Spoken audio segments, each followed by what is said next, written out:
Phosphoris, c'est une société d'ingénierie et de services. On a deux axes de stratégie, la qualité de l'air intérieur et puis l'ingénierie multitechnique avec un objectif qui est de faire des bâtiments bioclimatiques. Alors on a deux sous-axes, la HQE d'une part et puis tout ce qui est efficience énergétique.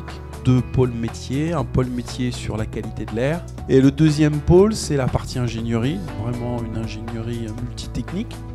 On voit vraiment la localisation des problèmes de surchauffe en fonction des endroits dans la salle.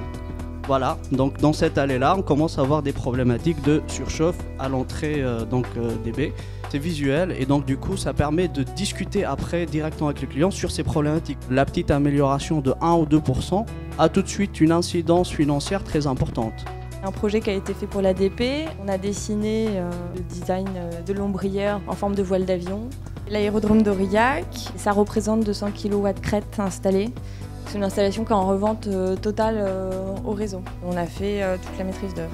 Centrale de Sourdin, 12 millions d'euros, 12 hectares, 18 000 et quelques panneaux solaires.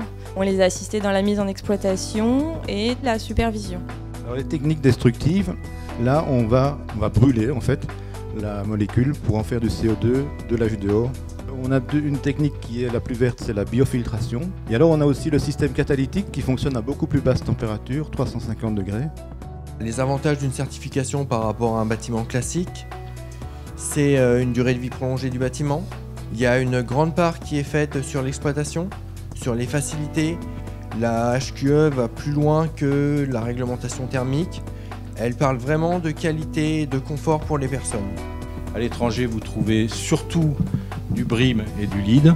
Donc le BREEAM et le LEED, c'est une certification beaucoup moins sévère, on va dire. Chez Phosphoris, on est 3 à être référents HQE. C'est quelqu'un qui aide le client à arriver à sa certification.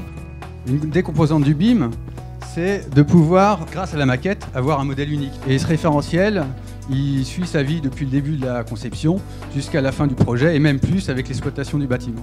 C'est avant tout un processus. C'est surtout des échanges entre les gens. C'est une compréhension entre les gens et c'est de la stratégie.